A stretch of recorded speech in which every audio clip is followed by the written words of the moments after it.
కుటుంబం, నా ఫ్రెండ్స్ అయిన నా పాత్రికేయ మిత్రులకి నా నమస్కారం. ఈరోజు నా బర్త్డేకి మీరందరూ వచ్చినందుకు ఫస్ట్ ధన్యవాదాలు తెలుపుకుంటున్నాను. బేసికల్లీ నేను ఎప్పుడు అలవాటు పడింది మా జర్నలిస్టులతోనే. అదే నా ఫ్యామిలీ అనేది బాగా అలవాటైంది. ప్రతి సంవత్సరం ఎప్పుడూ చెప్తాను, ఇట్ ఈజ్ మై ఫ్యామిలీ.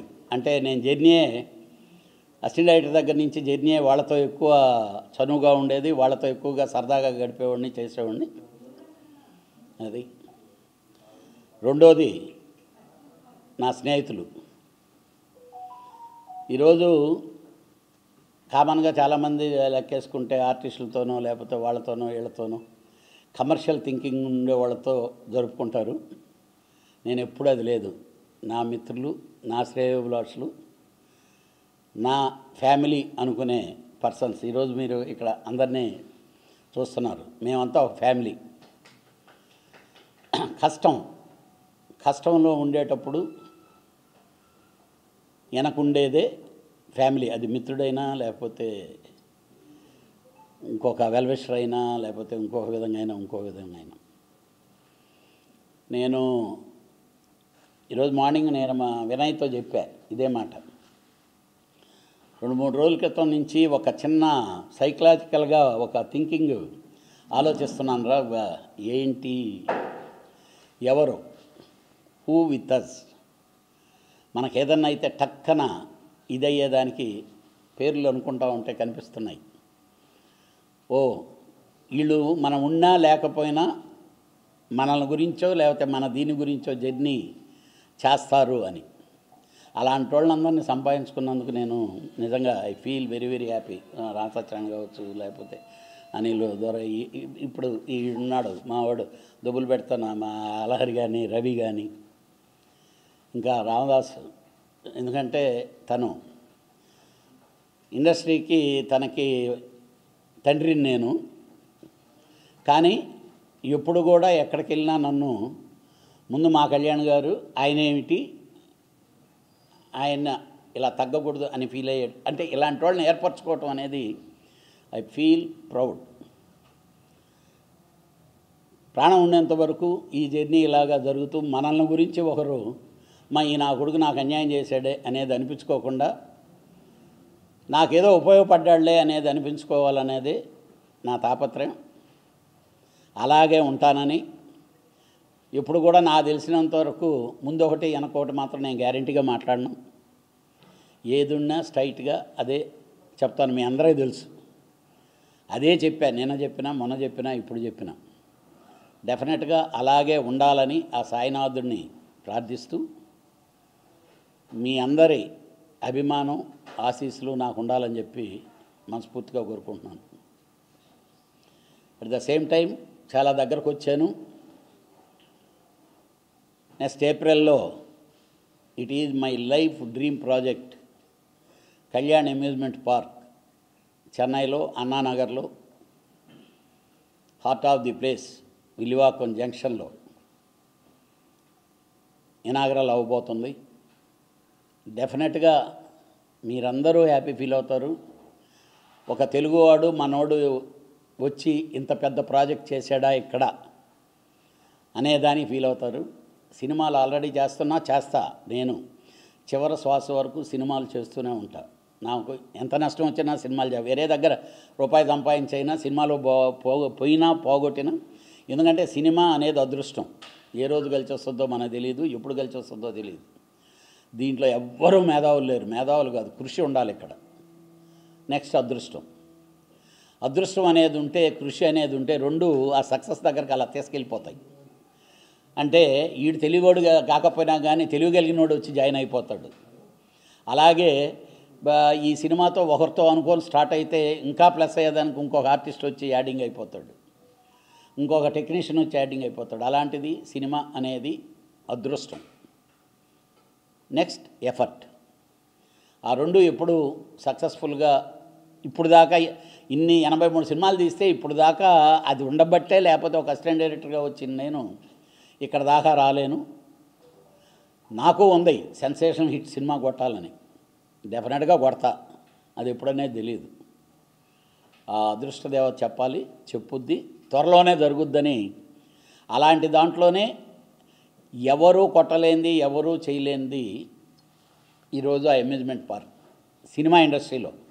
ఏదో ప్రైవేట్ లిమిటెడ్ కంపెనీలో పబ్లిక్ మనీతో వచ్చిన ఒక కంపెనీలు, ఇప్పుడు వండర్లాండ్ లాంటివో డిజ్నీ ల్యాండ్ లాంటివో, ఇవన్నీ అన్ని ఎఫర్ట్లు నేను అలానే చేశాను. ఒక అసిస్టెంట్ డైరెక్టర్గా వచ్చి 4 స్టేట్లో కలర్ ల్యాబొరేటరీస్ పెట్టా. సౌత్ ఇండియాలో కిట్ కెమిస్ట్రీతో ల్యాబ్ అనేది మహామహులు ఉన్న మనమే తీసుకురాగలిగాం, తర్వాత రామోజీరావు గారు తీసుకురాగలిగారు. అలాగే ఈ ప్రాజెక్టు కూడా అలాంటిదే. డెఫినెట్గా ఇలాంటి ప్రాజెక్టులు వస్తే ఎంటర్టైన్మెంట్ ప్రజలకి ఇచ్చి గుర్తుండిపోయేది. కళ్యాణ్ ఉండొచ్చు, లేకపోతే ఎవరికి జీవితం శాశ్వతం కాదు, పేరు, ఆ పేరు మాత్రం అలా కళ్యాణ్ అమ్యూజ్మెంట్ పార్క్ నిలబడిపోవద్దని చెప్పి తెలియజేసుకుంటూ, ఈ ఆనందాన్ని మీతో పంచుకుంటూ, ఈ జన్మదినానికి మీరు వచ్చిన దానికి మీ కృతజ్ఞతలు తెలుపుకుంటున్నాను.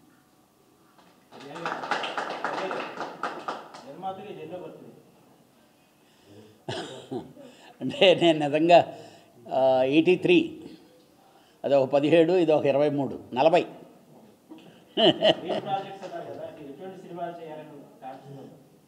సార్ నాకు బేసిక్గా ఒకటే చెప్తున్నా, ఎంటర్టైన్మెంట్. సినిమాకి వెళ్ళినోడు సరదాగా సినిమా చూసి రావాలి, బట్ అది ఎక్కడో దగ్గర గుండెలకి ఆ సినిమా కొంచెం టచ్ అవ్వాలి.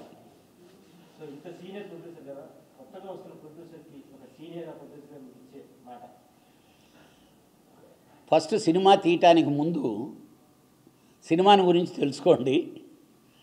డబ్బులు ఖర్చు పెట్టేసిన తర్వాత ఇలా అయింది, వాడు మోసం చేశాడండి, ఈడు మోసం చేశాడండి, వాడు మమ్మల్ని కాజేసాడండి అనేదానికంటే ముందు మీరు ఎవరితోనో పక్క నుండి అవగాహన నేర్చుకొని, దీనికి మీ అందరికీ బాగా నిదర్శనం మా రాజసత్యనారాయణ.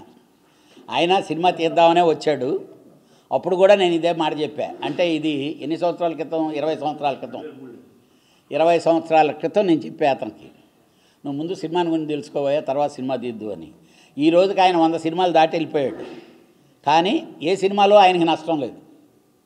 అలాగా మీరు, నాకు తెలిసి ఇది ఊబి అనకూడదు, కాకపోతే బయట వాళ్ళకు చూసేదానికి ఇది ఒక సుందరమైన ప్రపంచంలాగా కనిపిస్తుంది. ఇక్కడికి వచ్చి ఎక్కువ మంది డబ్బులు పోగొట్టుకున్న వాళ్ళే ఉన్నారు, తెలియక, లేకపోతే తెలిసి, సర్కమ్స్టాన్సెస్, బిజినెస్, వీటన్నిటిలో. ఫస్ట్ ఒక 6 నెలలు ఏదో ఒక ప్రొడ్యూసర్తో లింక్ అయ్యి మీ డబ్బులు వాడికి పెట్టద్దు. సార్ నేను తెలుసుకుంటాను సార్, మీ దగ్గర నేను ఒక అసిస్టెంట్ లాగా ఉండి మీ షూటింగ్ నేను చూసే అబ్జర్వేషన్ చేస్తానని చెప్పి రాగలిగితే, ఆ విధంగా కానీ ప్రొడ్యూసర్లు కానీ ప్రిపేర్ అవ్వగలిగితే డెఫినెట్గా ఆ ప్రొడ్యూసరు మ్యాక్సిమం నష్టపోడు. అప్పుడు కూడా నష్టపోయాడు అనుకోండి, వాడి కర్మ. ఎందుకంటే ఇప్పుడు కొన్ని వ్యాపారాలు నేను అలా అనుకుంటే అవతలోడు నన్ను అడగొచ్చు, ఏమైనా నువ్వు మొన్న సినిమా తీస్తే 17 కోట్లు పోయిందన్నావు అని. ఏది ఇన్ని సినిమాల ఎక్స్పీరియన్స్, అది మన కర్మ. దాంట్లో దీంట్లో ఈ అకౌంట్లో ఇంత పోవాలని ఉంటే దాన్ని ఎవ్వడూ ఆపలేడు. ఆటోమేటిక్గా సిమ్ కార్డు అలా లాక్కెళ్ళిపోద్ది. అది కాదు, కానీ మనం సిన్సియర్గా ప్రయత్నించటం, ఇట్ ఈజ్ ద మెయిన్.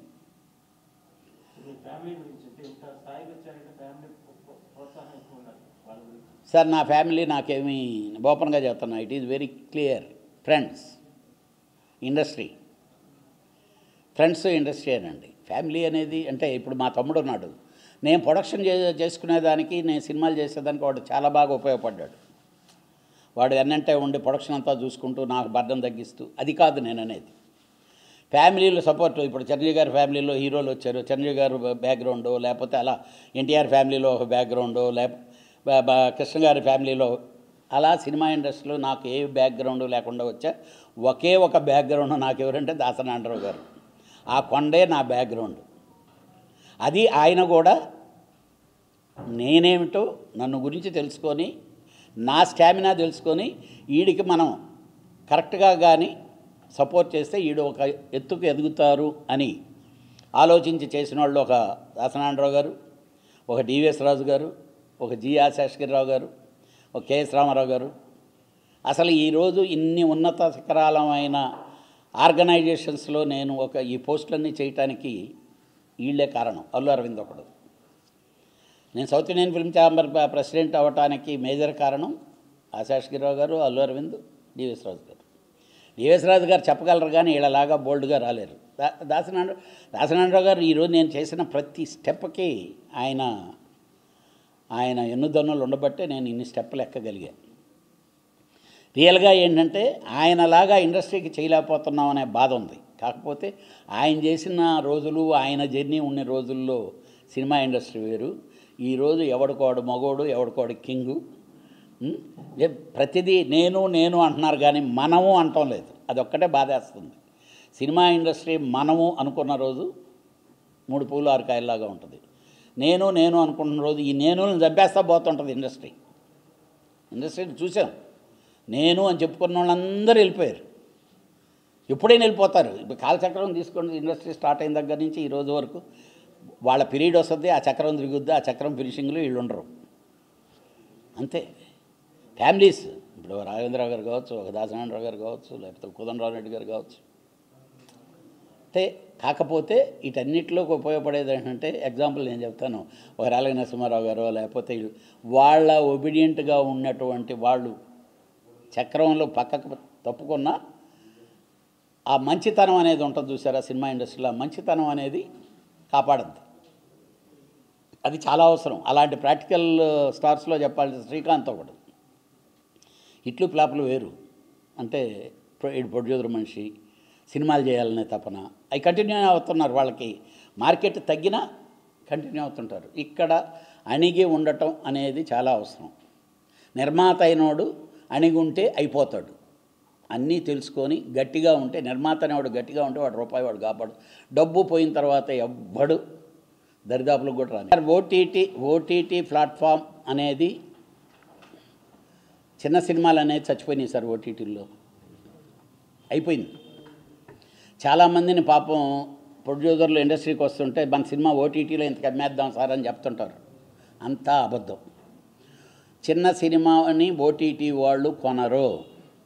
వాళ్ళ మైండ్లో కూడా మీకు ఈ మధ్యలో దళారులు ఎక్కువైపోయారు. మీరు మాకు రాసివ్వండి, మేము పోయి అక్కడ పోయి ఇది చేస్తాం, ఏమీ లేదు. వీళ్ళకి అబంధ హస్తాలలోకి వీళ్ళు ఇరుక్కుపోవటమే తప్పితే అలాంటి కాగితాలు ఇస్తే ఎవ్వడు ఒక్క సినిమాని అమ్మలేడండి. మీ సినిమా మీరు రిలీజ్ చేసుకోగలిగి బాగుంది అని అంటే అప్పుడు కూడా చిన్న సినిమాని మీ పర్సంటేజ్కి వేస్తాం, షోలకి వేస్తాం, డిస్ట్రిబ్యూషన్ సిస్టంలో చేస్తాం అనేది. దయచేసి ఓటీటీ వసద్దని నమ్మి సినిమా తీస్తే ఆ సినిమా రిలీజ్కి కూడా నొచ్చుకోదు. ఈరోజు 2024 వస్తే పెద్ద హీరోల సినిమాలు కూడా ఓటీటీ వాళ్ళని ఎత్తుక్కోవాల్సిందే, గాలాలు వేసి పట్టుకోవాల్సిందే. The system is going to different. అయిపోయింది. ఓటీటీ వాళ్ళకి సబ్స్క్రైబర్స్ వచ్చేసారు అందరూ. ఇప్పుడు వాళ్ళ కడుపు నిండిపోయింది. ఇప్పుడు వాళ్ళని ఎలాగా కంటిన్యూ చేసుకోవాలి, వీళ్ళు నష్టపోకుండా, నష్టాలతో వాళ్ళందరూ తెచ్చుకున్నారు. ఇప్పుడు నష్టపోకుండా ఎలా సస్టైన్ అవుతూ వాళ్ళని కంటిన్యూ అవ్వాలనేదే ఈరోజు 4-5 అండి ఉండేది. ఈరోజు ఒక హాట్స్టార్ ఉంటుంది, లేకపోతే ఒక నెట్ఫ్లిక్స్ ఉంది, ఒక అమెజాన్ ఉంది, ఒక సోనీ జీ ఉన్నాయి. ఇంక వేరే ఎవరున్నారు చెప్పండి. మీరు ఇప్పుడు 600 సినిమాలు నేను ఇచ్చేదానికి రెడీ. ఎవడన్నా కంటెంట్ పెట్టుకుంటాడో చెప్పండి. చిన్న ప్రొడ్యూసర్లు ఉన్నారు, వాళ్ళందరి సినిమాలు మేము ఫ్రీగా చూస్తే డబ్బులు ఇవ్వండి అని పెట్టించేదానికి రెడీ. పెట్టుకోడు. ఎందుకంటే అవన్నీ పెట్టుకుంటే దీన్ని ఓపెన్ కూడా ఎవడూ చేయడని చెప్పి, ఎందుకంటే లిస్టు వరుసగా కనిపిస్తుంటుంది కదా. డెఫినెట్గా ఇది మోసపోవటమే జరుగుతుంది. తప్పదు. ఇంకా సినిమా ఇండస్ట్రీకి వచ్చేవాడు పాపం వాడు ఏమనుకుంటాడు, అక్కడ ఒక మ్యాగజైన్లో రాస్తారు పలానా సినిమా ఇన్ని కోట్లకు కొన్నారని. ఓహో అన్ని కోట్లకు కాదు, మనది 2 కోట్లు తగ్గించన్నా కొంటారు కదా అని వస్తారు. ఇది ఎవ్రీ ఇయర్ జరుగుతూ ఉండేదే. ఈరోజు కొత్తది కాదు, ఇప్పుడు మరీ పెరిగింది. వచ్చే సంవత్సరం నుంచి మొత్తం అది కూడా పెద్ద సినిమాల వాళ్ళు ఎత్తుక్కుంటారని కొంత తగ్గుతారు, నష్టపోవటం తగ్గుద్దని నా ఫీలింగ్. Thank you.